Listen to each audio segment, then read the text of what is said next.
কেবল তার বাঁচালো শিশুর প্রাণ। শহরের আকাশের আবর্জনা যখন ঝামেলা ঝঞ্ঝার কারণ হয়ে দাঁড়ায়, সেই তার মৃত্যুমুখ থেকে বাঁচালো শিশুর প্রাণ। ঘটনাটি ঘটেছে বালিনিশিন্দা থানার অন্তর্গত পূর্বপাড়ায়। এলাকায় একটি বহুতলের ফ্ল্যাটে গৃহপ্রবেশের অনুষ্ঠান ছিল।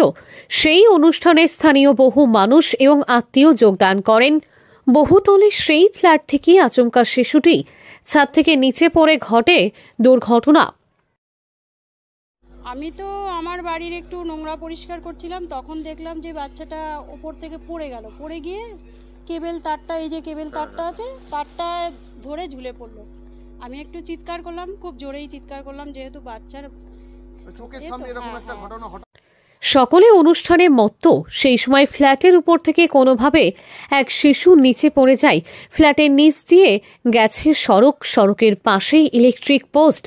এক পোস্ট থেকে অন্য পোস্টে পৌঁছেছে বিভিন্ন পরিষেবার তার। বহুতল ফ্ল্যাট থেকে আচমকা নিচে পড়ার সময় হঠাৎ একটি কেবল তারে আটকে পড়ে শিশুটি কয়েক সেকেন্ড ঝুলতে দেখা যায় সিসি ক্যামেরা। এটা আমি সিনেমায় দেখেছি, এরকম একটা সিনেমায় দেখেছি, কিন্তু আজকে বাস্তবে দেখলাম যে এরকম একটা ঘটনা ঘটে গেল। যে বাচ্চাটা এখন কেমন আছে? এখন তো মনে হয় ভালোই আছে, বাচ্চার কোনো ক্ষতি হয়নি। স্থানীয়রা সেই দৃশ্য দেখে দ্রুত উদ্ধারে এগিয়ে আসেন। রাস্তা অর্থাৎ মাটি থেকে প্রায় 10 ফুট উচ্চতা থেকে একটি বাইক দাঁড় করিয়ে তার উপর উঠে কোনো রকমে শিশুটিকে উদ্ধার করা সম্ভব হয়। 50 টাকা ধরেছিল।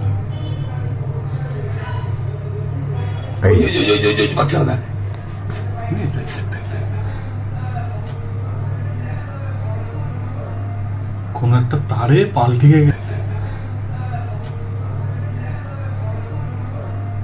কোন একটা তারে পাল্টে গেছে। একটা ঘটনা, একটা বড় অঘটন ঘটে যেতে পারে। কোথাও কি পিতা মাতা বা পরিবারের নজরদারির অভাব ছিল? তবে কি বাচ্চাটা এরকম?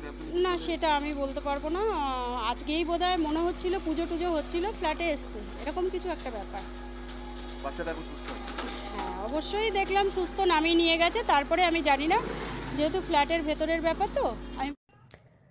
বাইরে কেবল টিভির তারের উপর পরে সে দেখা মাত্র স্থানীয় মানুষ দৌড়ে উদ্ধার করলেও কেবল তারটি শিশুটিকে আটকে রাখে, যে কারণে শিশুটিকে বাঁচানোর সুযোগ হাতে পায় স্থানীয় মানুষ। জীবন বাঁচানোর সেই ভয়ঙ্কর সুন্দর মুহূর্তটি সিসি ক্যামেরায় বন্দী। হাওড়া থেকে রাকেশ মাইতির রিপোর্ট, লোকাল 18 বাংলা।